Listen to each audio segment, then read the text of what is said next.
Deus seja louvado por tudo aquilo que Ele faz, que Ele é, amém? Porque somos o que somos por Ele, através dEle e para Ele. Glória a Deus, você pode tomar assento. Muito obrigado por estender esse convite, pastora Rose e Roberto, para essa noite também. Como eu falei, por 12 anos eu nunca consegui ministrar, apesar de sempre amar o ministério e fazer tantas coisas no ministério, mas pregar era um bloqueio que eu tinha. E depois que eu resolvi essa situação com Deus, entendi todas as coisas, na verdade, numa madrugada, foi uma experiência com Deus tremenda. E depois eu cheguei em casa, desse dia eu estava fora em um retiro. Deus quebrou cadeias, transformou meu coração, minha maneira de pensar, renovou a minha mente. Eu cheguei em casa e falei, Dani, me dá o microfone domingo aí que eu vou ministrar. Aí ele falou, como assim? E de lá para cá, agora a dificuldade de tirar esse microfone, como vocês podem ver. Eu tenho uma dificuldade aí com o horário, mas Deus vai dar graça. Abre a sua Bíblia em Juízes, capítulo 6, enquanto você abre aí. Deixa eu falar um pouquinho desse livro aqui que eu escrevi. De manhã eu estava correndo, porque eu sabia que o meu horário era restrito, como também hoje, mas a palavra seria maior. E Deus me permitiu escrever esse livro há uns 2 anos atrás, 3, eu creio. E eu escrevi, era uma ministração no nosso retiro para líderes. Nós usávamos essa palavra que Deus me deu para ministrar a nossa liderança num retiro que nós fazemos. Ela é baseada na vida de Elias. Você conhece o grande Elias, aquele homem chegadinho de Deus, que fez descer fogo dos céus, que multiplicou azeite, pão, ressuscitou morto, fez tantos milagres e quase desistiu de tudo e quase teve um fim trágico, terrível naquela caverna fria, sem graça, solitário. Por muito pouco, Elias não frustrou os planos de Deus, deixou a sua carreira interrompida, se não fosse a graça e a misericórdia do Senhor. E por quê? Porque Elias, na verdade, estava correndo a sua carreira embaraçado em muitos pesos. Eu não tenho tempo, eu não vim aqui pregar, quem sabe um dia eu venho falar. Não sei se eu já falei sobre Elias, já falei aqui? Acho que não, né? Quem sabe um dia eu venho falar do que prendia Elias. Verdade é, queridos, que muitas vezes nós estamos correndo, servindo a Deus, como Elias, que amava o Senhor. Elias vivia exclusivamente para o Senhor. Mas do dia para a noite quis desistir de tudo. Aí eu fico pensando, bom, se Elias quis desistir de tudo, eu preciso colocar minha barba de molho.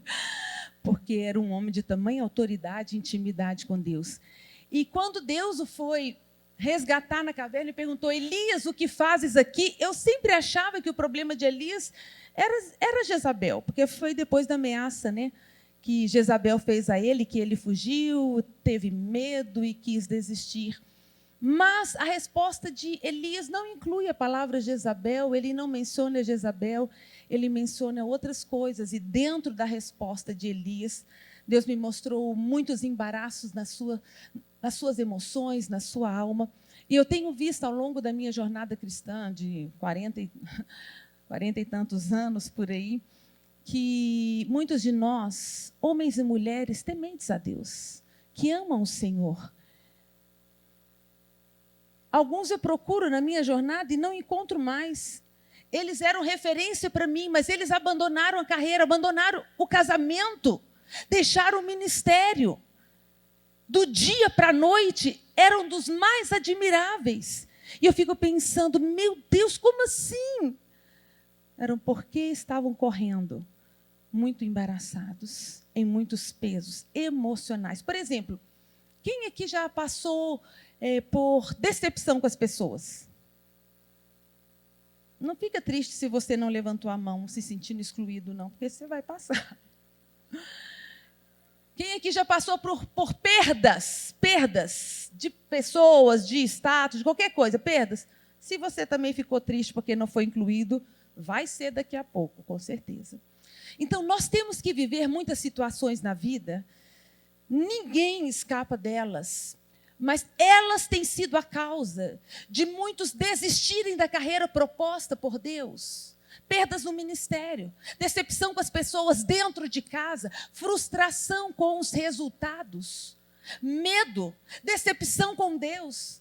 São situações que a gente tem que lidar, que residem nas nossas emoções e que têm sido a causa do tropeço, do fracasso, da desistência, da vergonha de grandes homens e mulheres de Deus. Eu não quero que você componha essa lista, e nem eu. E aqui eu tenho vários segredos baseados na vida de Elias, que pode ajudar você que se sente pequeno, incapaz, com vontade de desistir, cansado, talvez injustiçado. Se você conhece alguém assim, esse livro pode ser uma bênção, ok? Esse é um pendrive, eu não falei dele de manhã. Aqui contém 20 ministrações. Na verdade, não chama mais pendrive. Como é que chama isso aqui? Eu não sou assim tão atualizada. Isso, pencard. Alguém mais jovem para ajudar a titia aqui, né? Pencard, isso aqui. Você espeta lá no seu computador, não sei aonde você estiver. Não é assim? É assim que diz. Aí, tá vendo? Não é assim? Pergunta aí para uma jovenzinha se diz espeta. Espeta lá e aí você escuta 20 mensagens, ok? Tem lá também. Eu creio que livros deve ter esse e só mais um, e são os últimos. Se você acha que vai colaborar com você ou com alguém, corre lá para você não ficar sem. Quando acabar aqui, lógico, né? Com relação às roupas, irmãs, por que você não trouxe mais? Você não vai vender online? Ainda não está online, mas pretendo sim. Se você me acompanhar nas redes sociais, com certeza eu vou disponibilizar dessas roupas online também. Mas, por exemplo, não avisei aqui pela manhã, mas nós trouxemos roupa mamãe filhinha, papai filhinho, que combina. Se você tem crianças, ali também nós temos blusas masculinas para você sair com o seu marido, com o seu noivo, às vezes com o seu irmão, com a mesma blusa, ok? Queridas, essa palavra de manhã, uma irmã me perguntou aqui, Mônica, onde essa palavra está gravada, eu posso ouvir em algum lugar? Eu falei, essa especificamente está fácil você ouvir, porque foi essa palavra que eu ministrei na nossa igreja em Ribeirão, esse domingo agora. Então, Deus me deu essa palavra esses dias e eu ministrei. Então, para quem quer essa palavra da manhã, cumprindo o seu propósito em terra estranha, é só entrar no meu Instagram, a última postagem, está lá um pedacinho da palavra e te fala como ouvir ela toda, ok? E o meu Instagram é de pastora, PRA, para Mônica Figueira, tudo junto. Juízes capítulo 6, diz assim, a partir do versículo 1. Fizeram os filhos de Israel o que era mal perante o Senhor. Por isso o Senhor os entregou nas mãos dos midianitas por 7 anos. Prevalecendo o domínio dos midianitas sobre Israel, fizeram estes para si, por causa dos midianitas, as covas que estão nos montes, nas cavernas e nas fortificações. Porque cada vez que Israel semeava, os midianitas, os amalequitas, como também os povos do Oriente, subiam contra ele. E contra ele se acampavam, destruindo os produtos da terra até a vizinhança de Gaza, e não deixavam em Israel sustento algum, nem ovelhas, nem bois, nem jumentos. Não deixavam em Israel o quê? Sustento algum. Tiravam tudo. Pois subiam com os seus gados e tendas e vinham como gafanhotos em tanta multidão que não se podiam contar, nem a eles, nem aos seus camelos, e entravam na terra para destruir. Para quê? Destruir a terra. Depois de pegar todo o sustento, entravam na terra para destruir. Versículo 6. Assim Israel ficou muito debilitado com a presença dos midianitas. Então os filhos de Israel clamavam ao Senhor. Passa para o versículo 12. Então o anjo do Senhor lhe apareceu e lhe disse, apareceu quem? A Gideão, que estava malhando trigo no lagar. O anjo do Senhor apareceu e disse, o Senhor é contigo, homem valente. Respondeu-lhe Gideão, ai, Senhor meu. O que Gideão respondeu? Não, mas vamos dar aquele ai mais doído um pouquinho. Fala, ai, Senhor meu. Ai, Senhor meu, se o Senhor é conosco, por que nos sobreveio tudo isso? E que é feito de todas as suas maravilhas, aquelas que os nossos pais nos contaram, dizendo, não nos fez o Senhor subir do Egito? Porém, agora, nesse exato momento, o Senhor nos desamparou e nos entregou nas mãos dos midianitas. Então se virou o Senhor para ele e disse, vai nessa tua força e livre Israel da mão dos midianitas. Porventura não te enviei eu? E ele lhe disse o quê? Ai, Senhor meu, como livrarei Israel? Eis que a minha família é a mais pobre em Manassés e eu menor na casa de meu pai. Tornou-lhe o Senhor: já que estou contigo, ferirás os midianitas como se fossem um só homem. Ele respondeu: se agora achei mercê diante dos teus olhos, dá-me um sinal de que és tu, Senhor, que me falas. Queridos, essa era a situação do povo de Israel. Aliás, é a situação durante o livro de Juízes.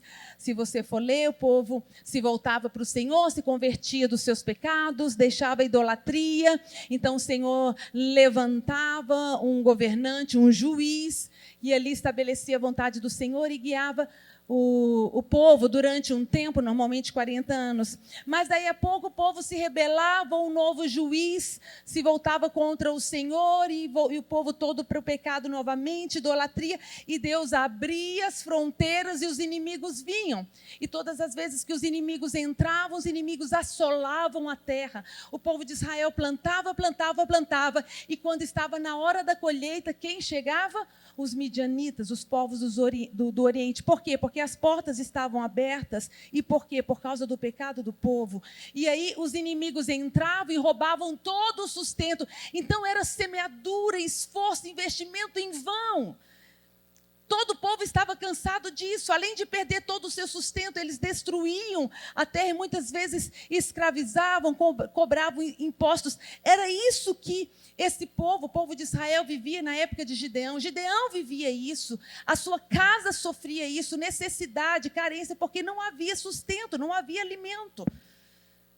Por isso Gideão estava malhando trigo no lagar, para tentar mantê-lo seguro e dar de comer à sua casa, à sua família. Quando o Senhor chega a ele, o desafia a libertar todo um povo. Nesse exato momento, Gideão se encontra decepcionado com Deus, amargurado, se encontra totalmente incapaz. Ele fala: eu sou o menor de todos, eu não tenho condição alguma de fazer qualquer coisa. Ele é incrédulo, ele fala: Senhor, é o Senhor mesmo que fala comigo. Ele pede vários sinais para Deus, ele está duvidando, ele fala: se o Senhor é conosco, então onde estão os teus milagres? Porque o Senhor não faz nada. Talvez você esteja assim, meu querido, cansado de investir, de fazer o seu melhor, plantar, no seu ministério, na profissão, na sua casa, na vida do seu esposo, da sua esposa, dos seus filhos, na sua vida financeira. Planta, investe, faz o melhor, sua camisa.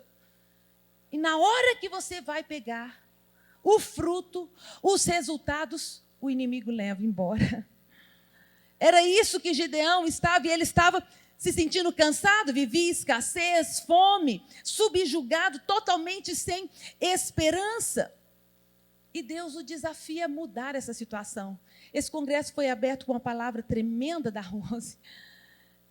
Nós temos o tema descanso. Acho que não está escrito aqui em nenhum lugar, né? Só está aqui. Cadê? Ah, está aqui. Esse aqui que é o símbolo do nosso descanso. Talvez você fale assim: ai, descanso é tudo que eu estou precisando. Quem está precisando descansar assim? Quem gostaria de umas férias, 30 dias sem fazer nada? Todo mundo. Então, talvez você tenha vindo para cá pensando: uau, é descanso.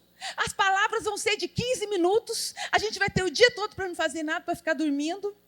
Será que alguém pensou isso? Não, né? Mas talvez você pense: eu vou ouvir algo do tipo: calma, fica tranquilo, não precisa fazer muita coisa. Descansa, dorme.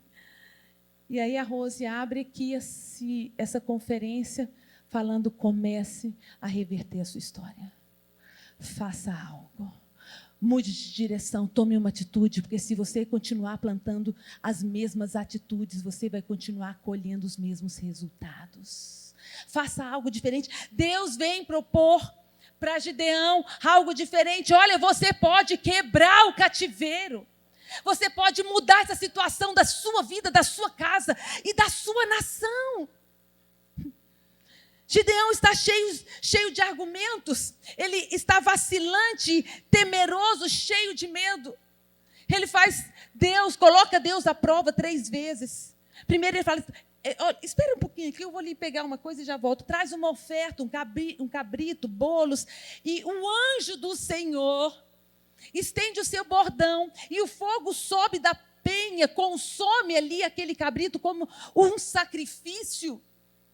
E ele fala, uau, é o Senhor. Mas ele estava tão incrédulo de que Deus pudesse reverter aquela situação. Às vezes nós estamos assim. Salvar essa pessoa é impossível.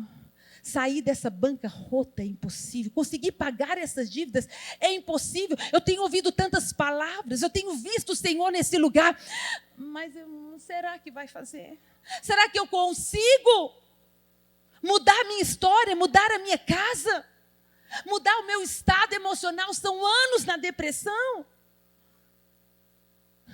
Deus vem te desafiar essa noite para quebrar esse cativeiro, para colher dos frutos da sua semeadura, das suas orações, das suas ofertas entregue ao altar, das suas renúncias. Você que tem semeado, porque se você não tem semeado, desculpe, não tem muito o que colher. Mas se você tem semeado em Deus, e muitas vezes tem sido saqueado por seu inimigo, Deus está falando, levante-se agora e reverta a tua situação. Mas você acha tão difícil? Gideão falou, peraí que eu já trago, o anjo trouxe fogo com o seu bordão. Ele falou, uau, é o anjo do Senhor. Ele falou, mas eu vou só mais uma provinha. Eu vou colocar a lã aqui, se amanhã cedo estiver molhada aqui na lã e tudo em volta estiver seco, então eu vou saber que é o Senhor, eu vou sentir mais segurança para poder reverter, tomar uma nova atitude, começar a agir. Eu vou crer no milagre.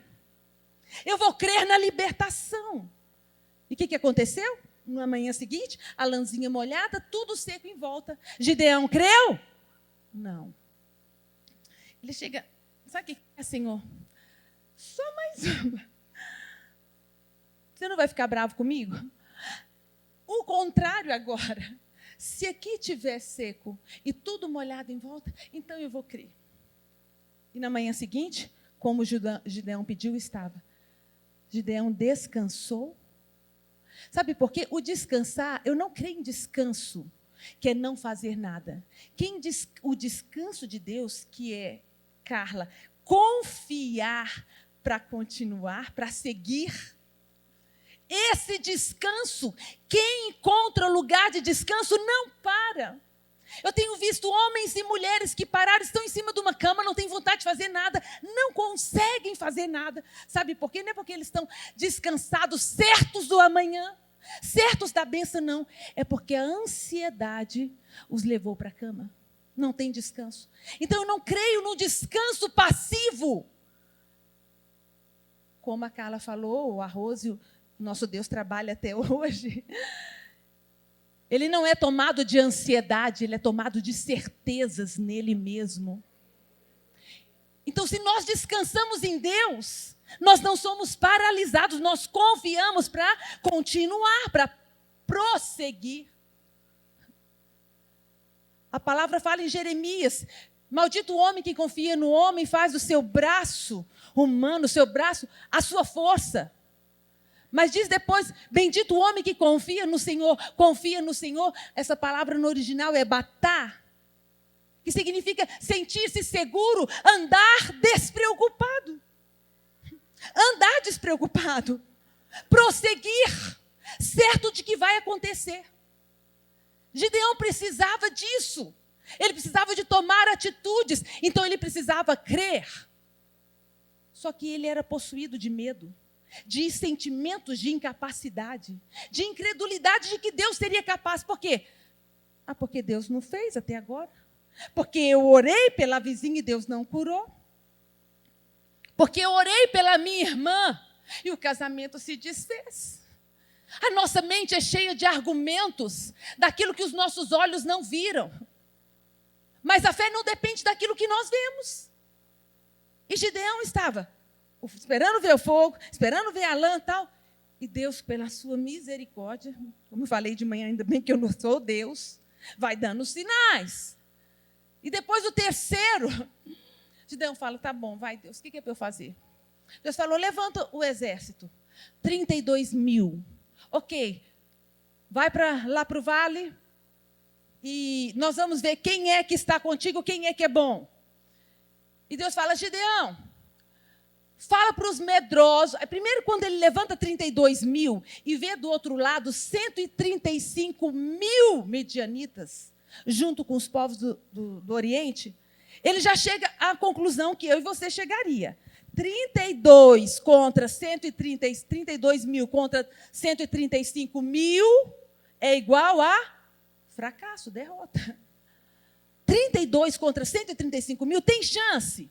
Naturais? Não tem. Então ele chega, ele já olha e já não gosta da situação. Eu fico imaginando, né, parafraseando. 32 mil, não vai dar certo.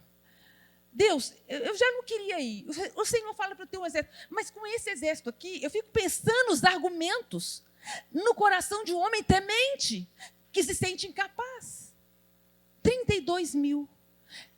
Aí Deus fala assim, Gideão, não dá para ir com 32 mil contra 135 mil. Ele falou, sabia, Deus, que o Senhor ia chegar a essa conclusão?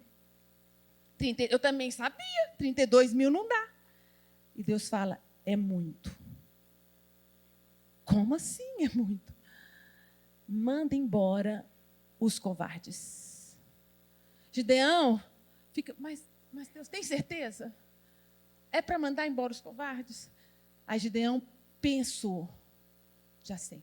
Ô pessoal, vocês que são homens, viris, macho, que honra a cueca que veste, por acaso tem algum mais ou menos por aí? Frouxo? Que se eu fosse Gideão, falaria logo assim. Tem alguém aqui frouxo? Que não sabe se é fruta, se é fruto, se é assim, meio assim? Para ver, se sou Gideão, já dava aquela intimidada para ver se eu segurava todo mundo. Eu imagino que ele tenha feito isso. Jogou aquele pesão. Ele falou, agora não vai levantar ninguém. Pelo menos 32 eu vou. Daí a pouco, um levanta. 2, 3, 22 mil frouxos. Às vezes eu fico pensando, queridos, a gente olha assim a igreja do Senhor crescendo, mas sendo assolado tanto pelos inimigos. Nunca fomos o número que somos hoje no Brasil. Nunca passamos tanta vergonha como evangélicos. O inimigo tem entrado e assolado a igreja. E eu fico pensando, quantos desses aqui, por exemplo, no auditório, são de fato os guerreiros do Senhor? São daqueles que estão dispostos a dar o sangue. São daqueles que estão dispostos a resistir até o sangue, como Paulo diz. Gideão foi vendo levantar. Irmãos, porque se eu sou um frouxo lá, só da vergonha eu já prefiro ficar. Mas eles, nem isso. 10 mil ficaram. Aí Gideão falou, meu Deus, 10 mil não vai ter condição mesmo. Se 32 não tinha, agora 10 mil. Aí Deus chega e fala, Gideão não tem a mínima condição com 10 mil, meu filho. 10 mil não tem condição. Aí Gideão falou, eu sabia, Deus. Enfim, o Senhor está agora coerente. 10 mil não tem condição. E Deus fala, é muito, Gideão. Manda embora os irresponsáveis, displicentes, relaxados. Sabe, queridos, os que puxam a lista de Apocalipse 21, que vão ficar fora ficarão, são os covardes. Não são os assassinos nem adúlteros, são os covardes que puxam a lista de Apocalipse dos... Fora ficarão os covardes, os impuros, adúlteros, homicidas, afeminados, todos. Mas quem puxa a fila são os covardes. E Deus não conta no seu povo, no seu exército, dentro do seu exército, com pessoas irresponsáveis. A Bíblia fala, maldito aquele que fizer a obra do Senhor relaxadamente. Maldito aquele que mantiver a sua espada livre do sangue. Deus quer guerreiros afincos, focados, corajosos. Displicentes fez um teste lá, como que eles bebiam água, se assim ou como cachorro. Quem bebeu como cachorro falou, volta para casa. Enfim, ficaram quantos? 300. Na hora que Gideão falou, não acredito. Senhor, são só 300. Mas ele tinha uma palavra. Deus havia falado com ele, nós lemos aqui. Gideão, se eu estou contigo, tu ferirás os midianitas como um só homem. E meu irmão, minha irmã, grave isso, por favor. Diante do pior inimigo, que você não tem chance alguma, que você jamais conseguiria derrotar. Grave isso. Se Deus estiver com você, vocês sempre serão maioria. Pode ser contra todo o inferno inteiro pode vir contra você. Olha o que eu estou dizendo. Satanás pode se levantar com o inferno inteiro contra você. Se você estiver com Deus, tranquilo. Você e Deus são maioria. Gideão, já que eu estou contigo, tu ferirás eles como se fosse um. Ou seja, nós somos dois, eles são um. Você e Deus são maioria sempre. Não tem causa perdida. Gideão está de carro com 300. Do lado de lá tem 135 mil. Será que Gideão está assim, pronto, depois de ouvir a voz do Senhor, de ver os sinais? Olha o que diz Juízes capítulo 7. Sucedeu que, versículo 9 a 16. Sucedeu que naquela mesma noite, porque, irmãos, o capítulo 6 é esse Gideão, que está sendo massacrado pelos seus inimigos, que desconfia de Deus, que não é seguro, que é medroso, se sente incapaz, que está amargurado, cheio de revoltas. E no capítulo 7, final 8, já é um Gideão vitorioso, que matou 135 mil, que diante dos 135 mil que fugiram 2, todo mundo falou, não, 2 está bom, nada. Eu vou até matar o último. Indesistível. Uau! Algo aconteceu. Números, quando eles chegam na terra, vai avistar, Moisés manda os espias, e volta todo mundo desesperado, com medo. Como estava Gideão, falando, nós não temos chance alguma, vamos ser completamente destruídos. Mas 2, quem são os 2? Josué e Caleb. Josué e Caleb falam, não, irmãos, vamos avançar e vamos destruir, o Senhor é conosco.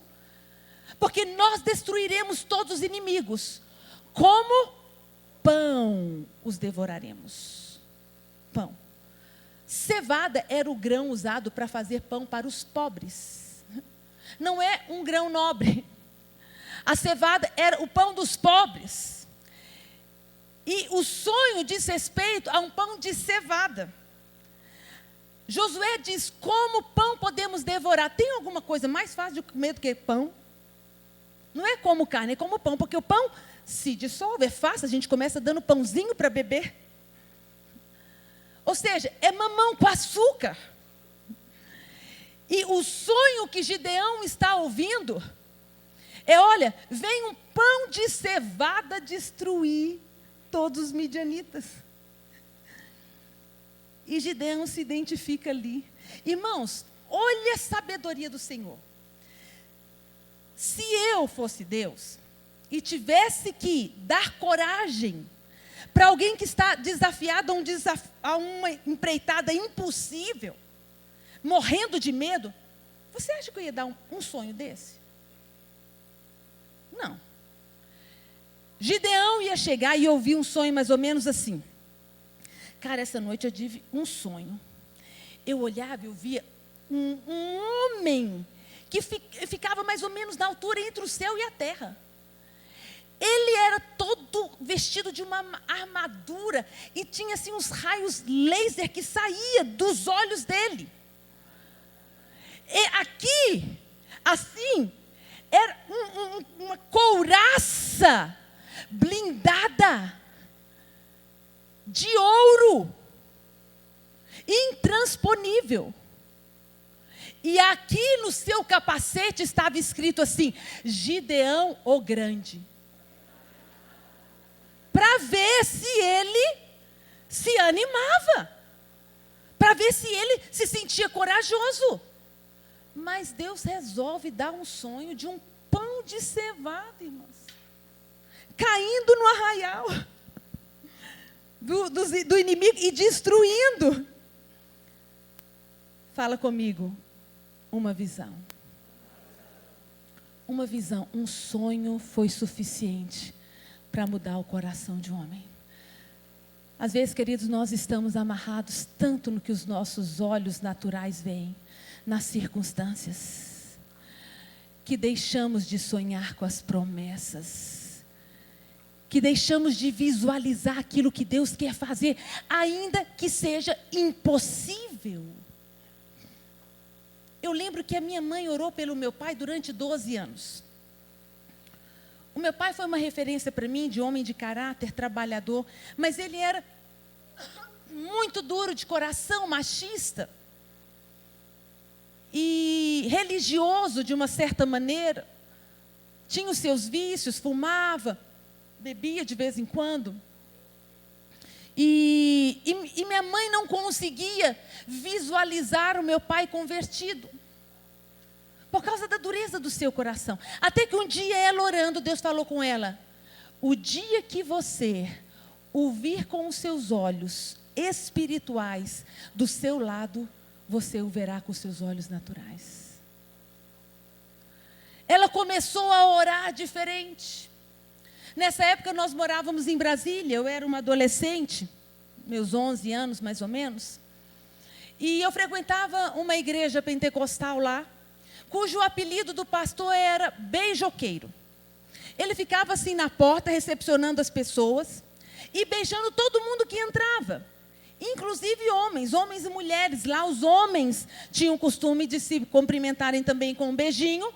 E em Brasília são 3 beijinhos. Cada lugar tem uma quantidade, né? Tem lugar que é 1, tem 2, no Rio é 3. E lá em Brasília é 3 também. E minha mãe falava assim: meu Deus, o dia que o Elias vir isso daqui, essa beijação de homem aqui, ele nem perto ele vai chegar. Não conseguia visualizá-lo ali convertido. Mas Deus falou com ela. E a partir daquele dia ela começou a orar. E a visualizá-lo ali, do lado dela, com as mãos levantadas. Menos de um mês, meu pai se converteu para valer. Se tornou um homem de Deus daqueles apaixonados. Pulou cabeça dentro do evangelho. É o poder de uma visão. Aquilo que Deus pode fazer. Hoje Deus me mandou aqui, querido, para descortinar um céu diante de você. Deus havia falado para Abraão: Abraão, eu vou te fazer pai de uma nação. Em ti serão benditas as nações da terra. Eu vou te multiplicar. Mas ele era idoso, casado com uma idosa e ainda estéril. E os anos se passaram. Abraão, irmãos, é o ícone da obediência. Deus falou: sai, deixa tudo, larga tudo, paga um preço, vai para qualquer lugar que eu nem te vou falar qual é. Ele fez exatamente assim. Era obediente. Mas Deus não falou quanto tempo. Ele não falou: olha, daqui 25 anos eu vou te fazer pai. Deus não falou. E por isso Abraão enfiou os pés pelas mãos. Você conhece a história. Acabou gerando Ismael antes.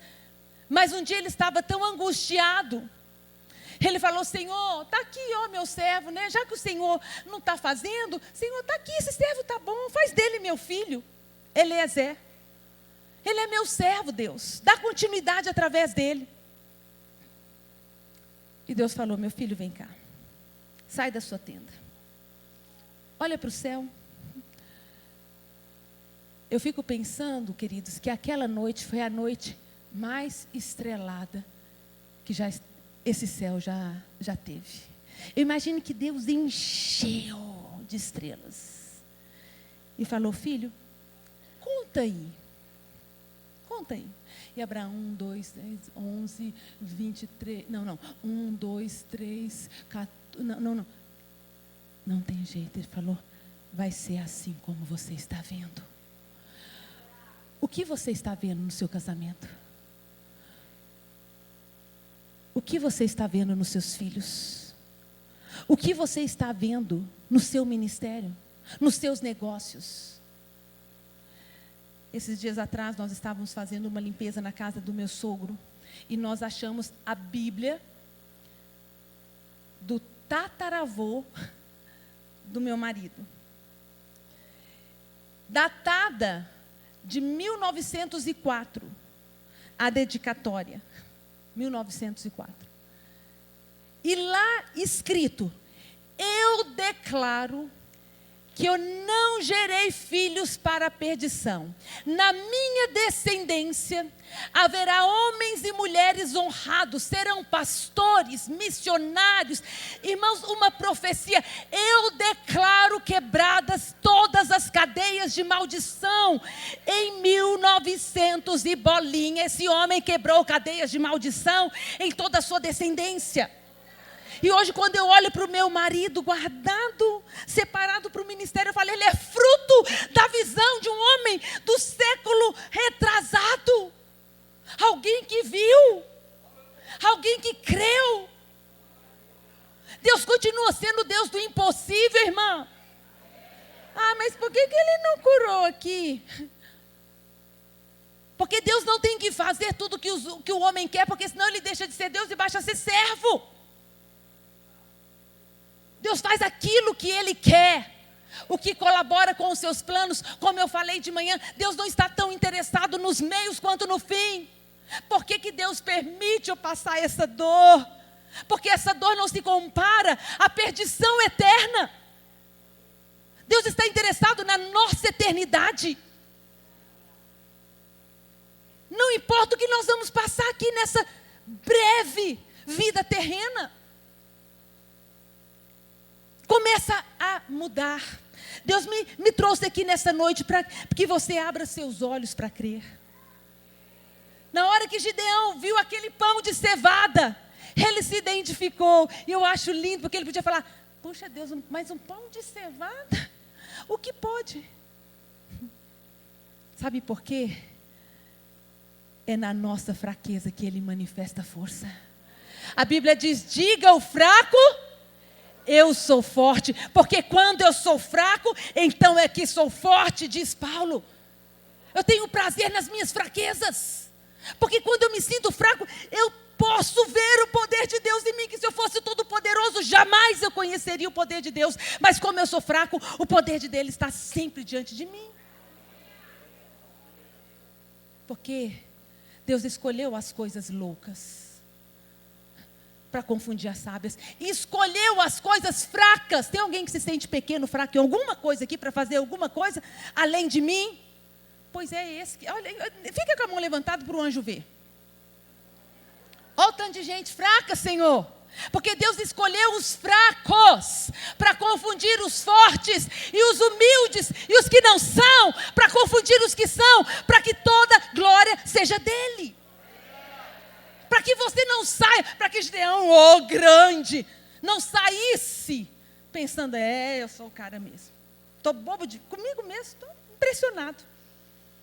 Deus deixou claro, você não passa de um pão de cevada. Mas Deus ama usar pães de cevadas. Deus ama usar mulheres rejeitadas, que viveram na prostituição durante tanto tempo. Deus ama usar homicidas, gente que o mundo desprezou, como Paulo, que saía matando gente. Conta-se a história,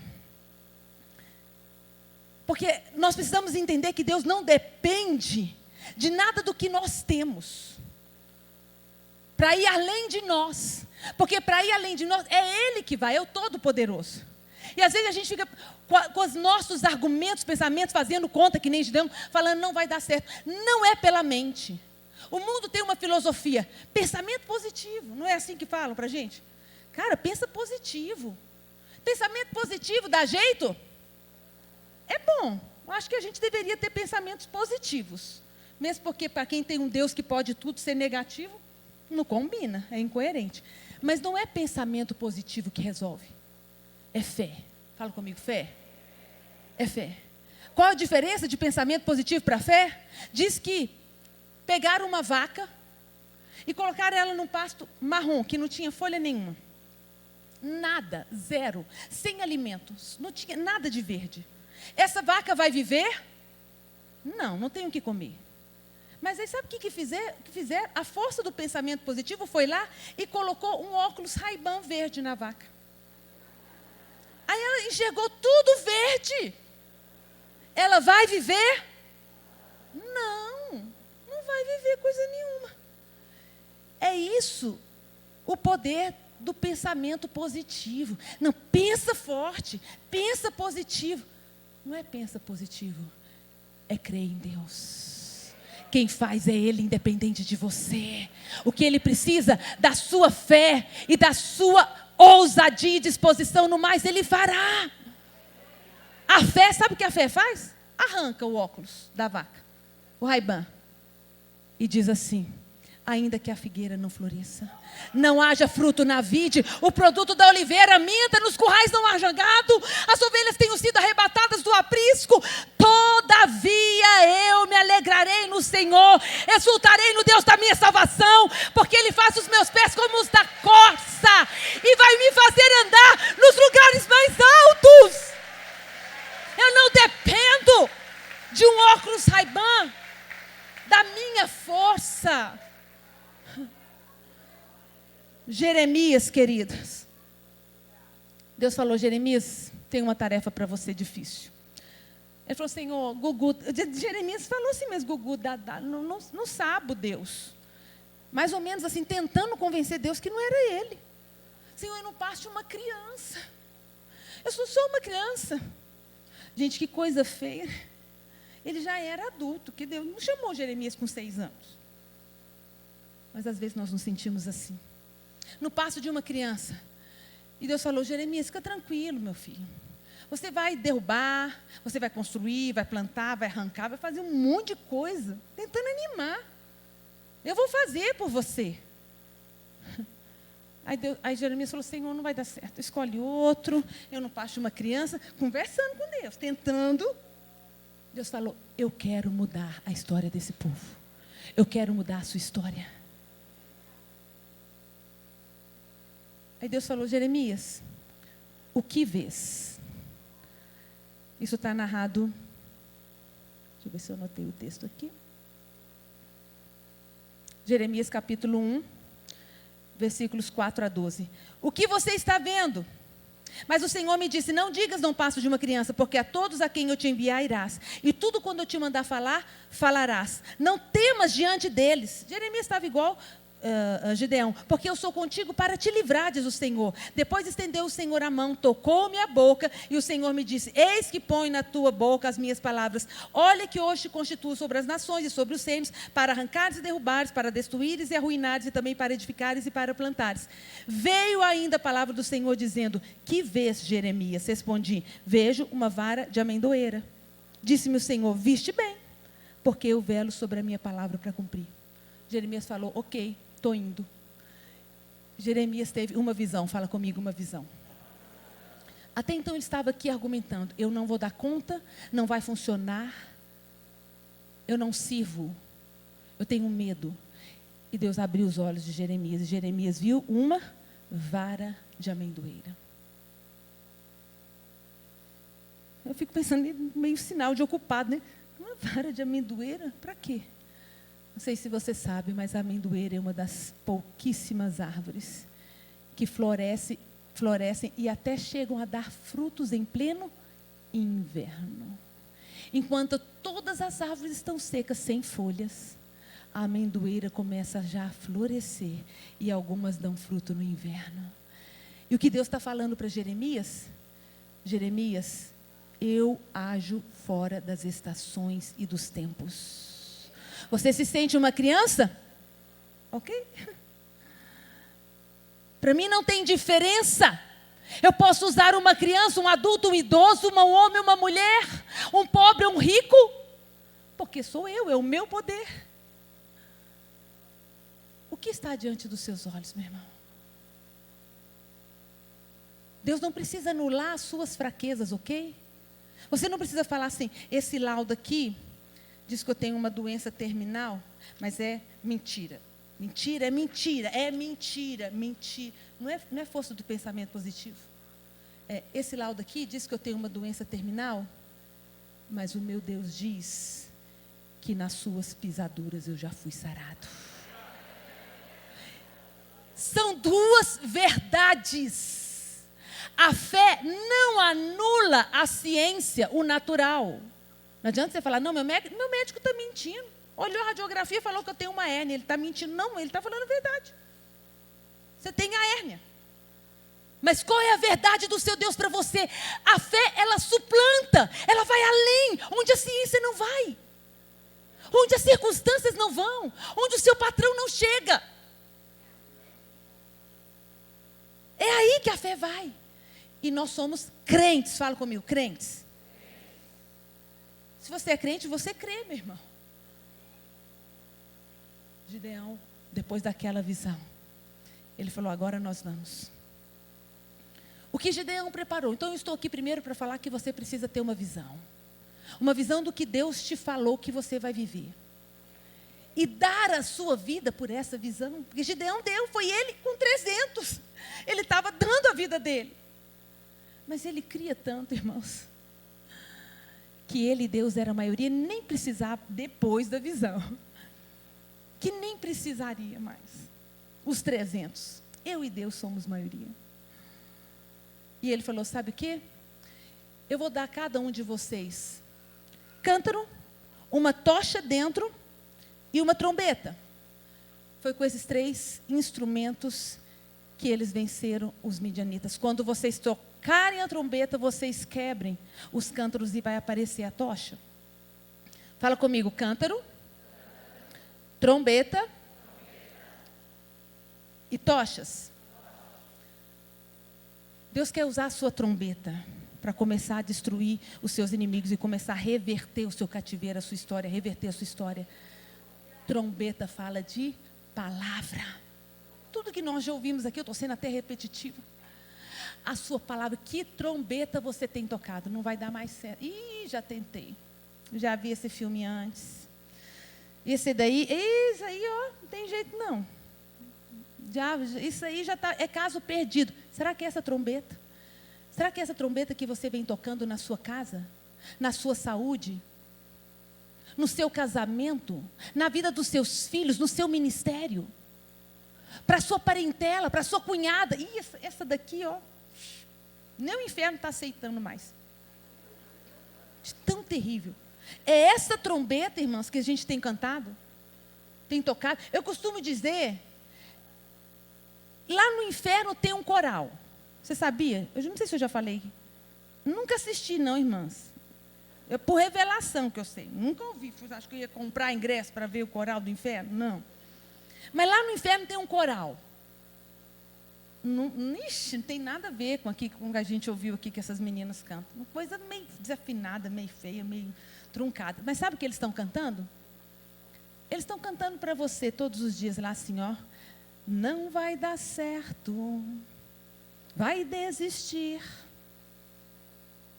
Todos os dias eles estão cantando isso com relação à sua vida, ao seu casamento, à minha vida, ao meu casamento, ao meu ministério. Esse é o coral do inferno. E sabe o que é pior? Tem irmãozinho que dá um nome para cantar lá. Vai fazer contracanto. Então, a capetada não vai dar certo, irmãozinha que não vai dar certo mesmo. Vai desistir mesmo. Fica somando.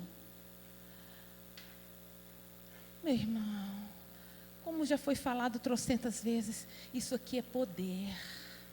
Foi por esse poder que tudo foi criado. Você vai criar com isso aqui, palavra. Se você não tiver o que falar, fica calado. Mas não abre a boca para cantar lá. Por favor. Comece a reverter a sua história, abrindo a sua boca e falar, agora vai. Deus está fazendo. Mas os meus olhos não estão vendo isso, mas eu não vivo pelo que eu vejo. Eu vivo pelo que os meus olhos veem. Por isso que fala que aqueles homens, os heróis da fé, eles andavam como que vendo o invisível. Que Deus abra os seus olhos, amém? Trombeta, mude a sua linguagem. Tenha uma visão e comece a falar a respeito dela. Contra tudo, contra todas as circunstâncias. Mas fale. Fale o que Deus já falou a seu respeito. Da sua família, do seu ministério. Segunda coisa, cântaros vazios. Fala comigo, vazio. Tem que ser vazio. Fala para o irmão que está ao seu lado. Meu irmão, tem que ser vazio.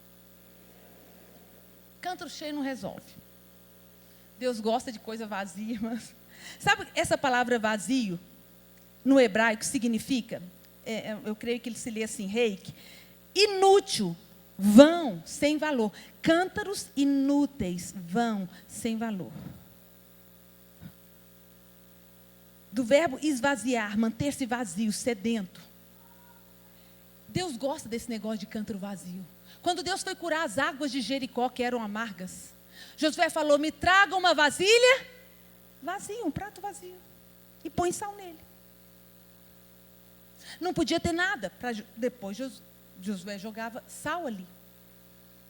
Quando Elias foi multiplicar o azeite, falou para a viúva, aliás, Eliseu foi multiplicar o azeite, falou para a viúva sair pegando cântaros vazios.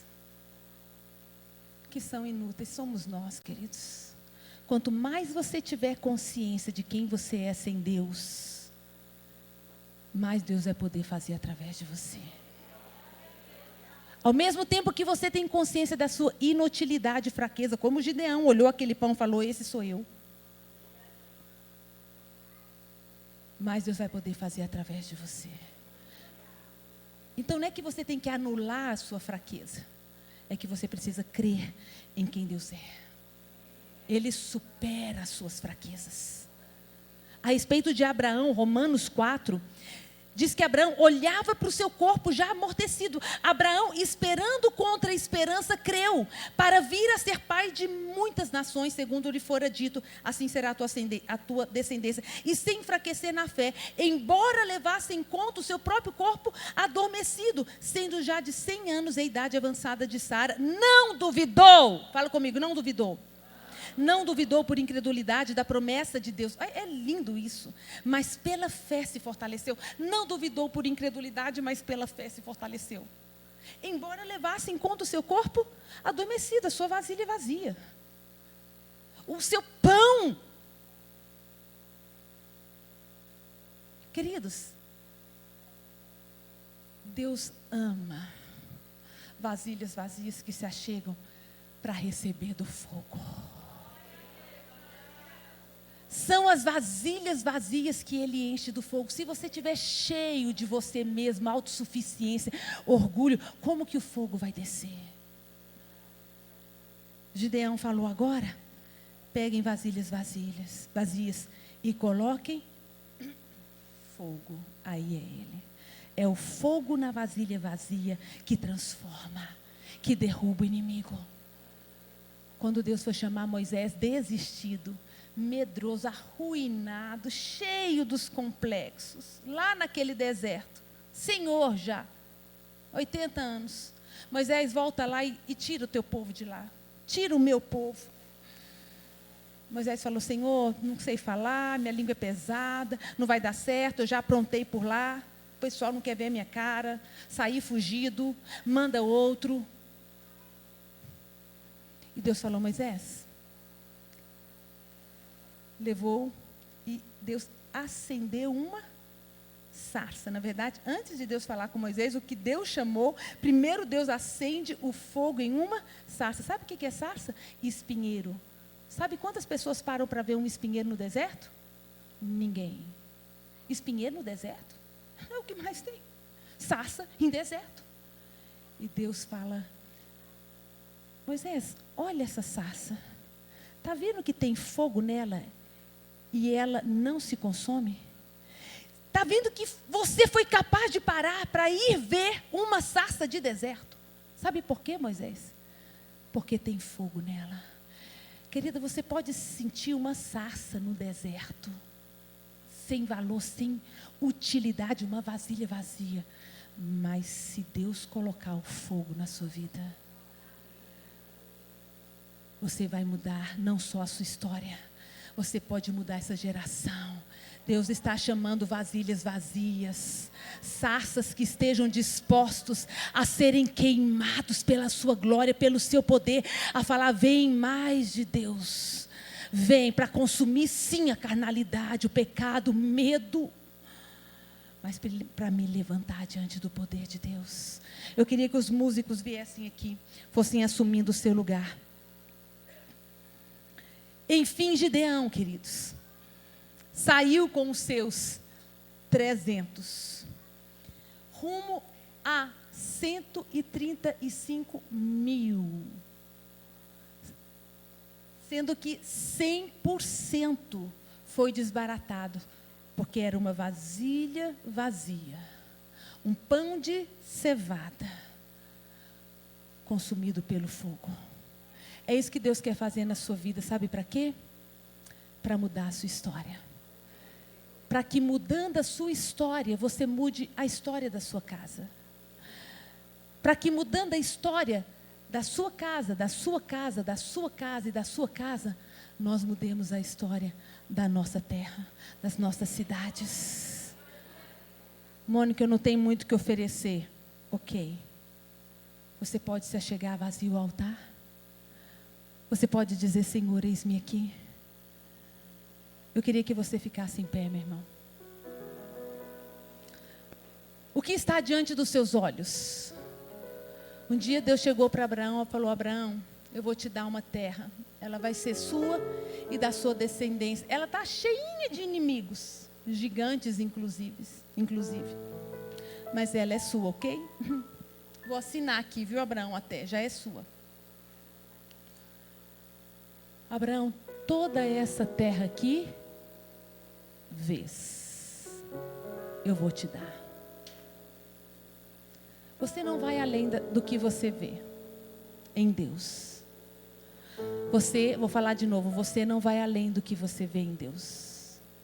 O seu limite é o que você vê em Deus. Por isso que Deus falou: Abraão, toda essa terra aqui vês. O que está diante dos seus olhos, queridos? Nós vamos sair dessa conferência desses dias falando: Deus, não importa quão vazio eu seja, quão insignificante, quão incapaz, eis-me aqui, Senhor, muda a minha história. Eis-me aqui, Senhor, muda a história da minha casa. Estamos cansados de plantar sem colher. Estamos cansados de sermos saqueados, humilhados. Nós queremos a nossa própria terra, os frutos. Queremos ter a nossa liberdade de te adorar, Deus. Se nessa noite você, como eu, é uma vasilha vazia para falar: Senhor, eu sou tão carente, sem nada em mim, quem vai me querer? O que eu posso fazer? Mas meu Deus, vem me encher. Deus gosta tanto de encher vasilhas vazias.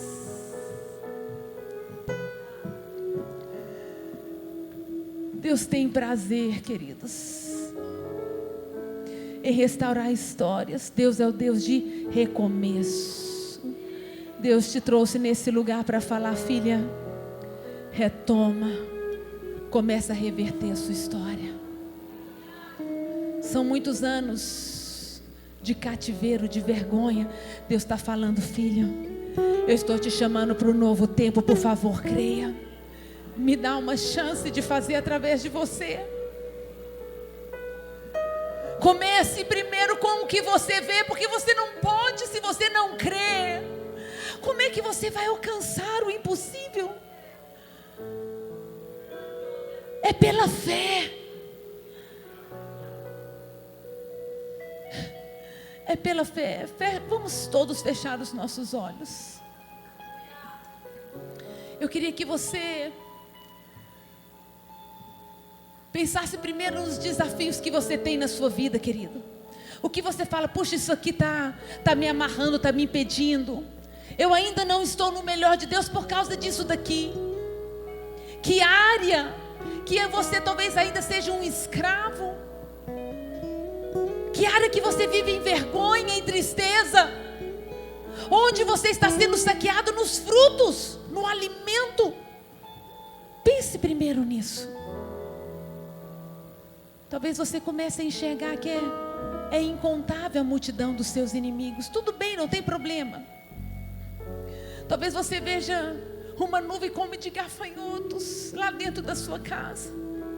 Mas eles são maioria, Mônica, lá dentro da minha casa. Só eu sirvo ao Senhor. Não tem problema. Agora eu quero que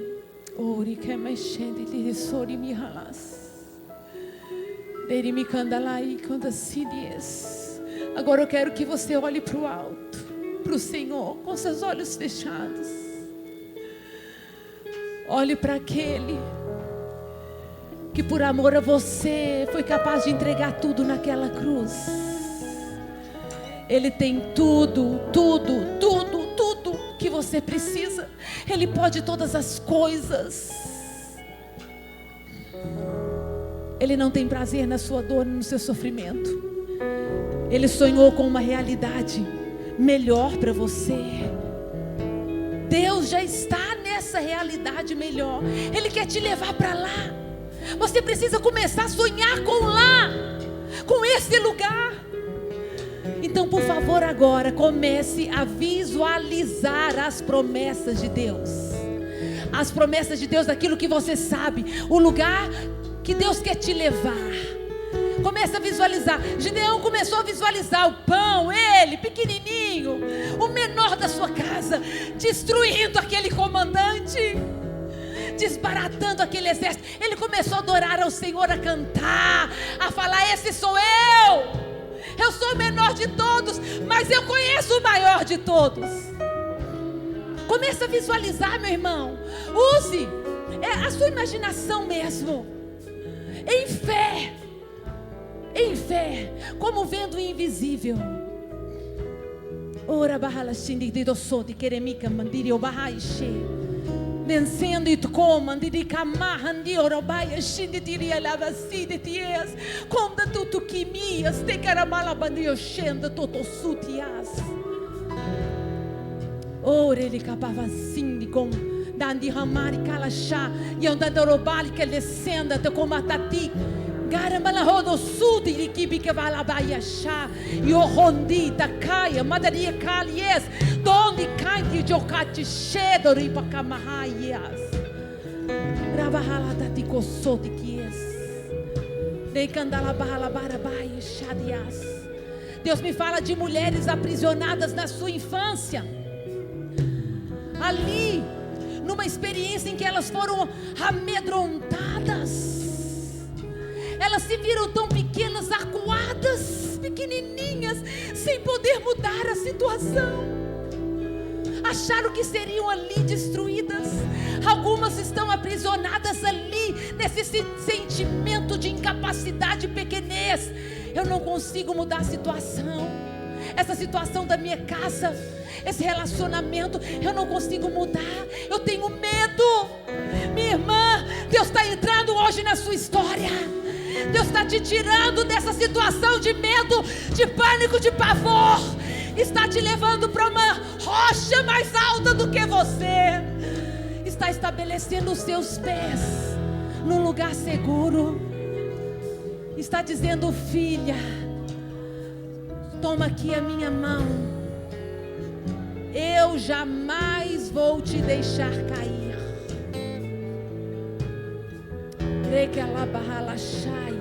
E andará barralabada sode que ela barabás.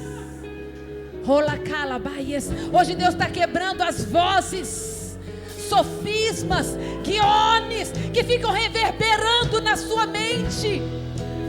Você nunca vai conseguir chegar lá. Você é igual ao seu pai, igualzinho à sua mãe. Deus está falando: isso é mentira, filha. filha, você nasceu de mim, eu sou o seu pai. Shoya calabai barranda sodicas.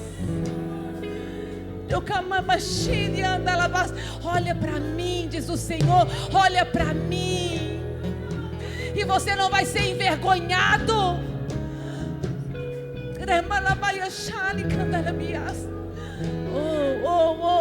A palavra diz: contemplai-o, olha para ele agora. Nele estão as promessas, nele está o poder.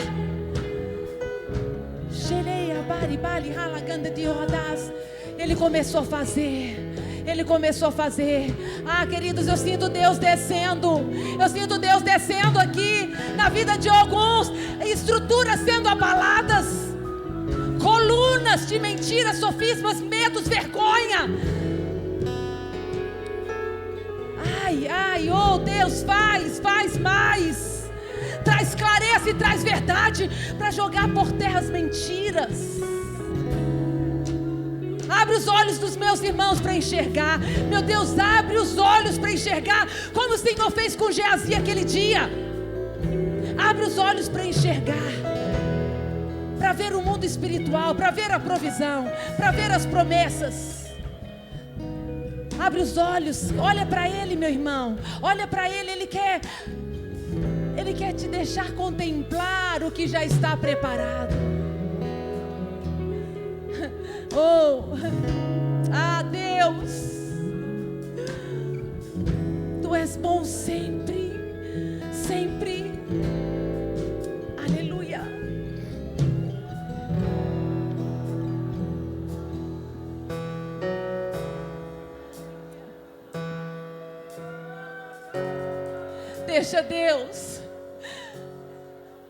Deixa Deus mudar a sua visão. Ele está pintando o céu estrelado.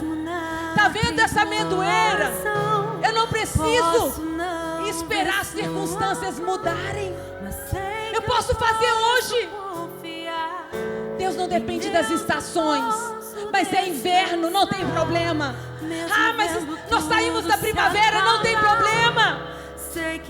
O que você vê? Uma vara de amendoeira. Provisão, meu milagre está em suas mãos. Olharei para o alto, de onde vem socorro. Olha para Ele. Está descendo. Está descendo. E eu terei vitória. Fogo para encher vasilhas vazias. Olharei para o céu. Fogo para queimar a incredulidade. Fogo para queimar o medo. A incapacidade,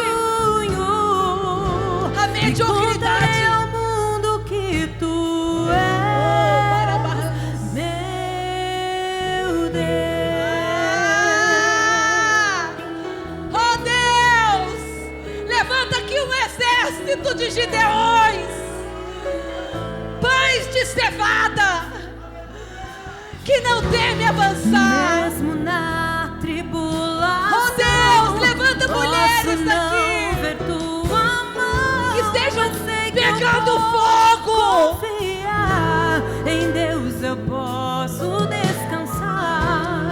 Mesmo vendo tudo se acabar, Deus começou a mudar muitas histórias nessa noite, nessa conferência. Está sendo um marco, Deus manda eu te dizer.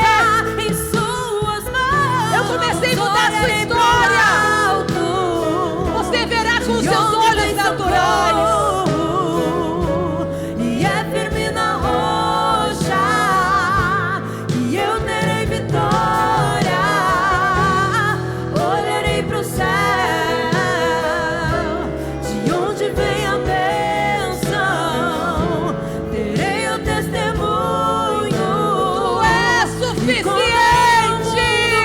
Tu és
um novo tempo.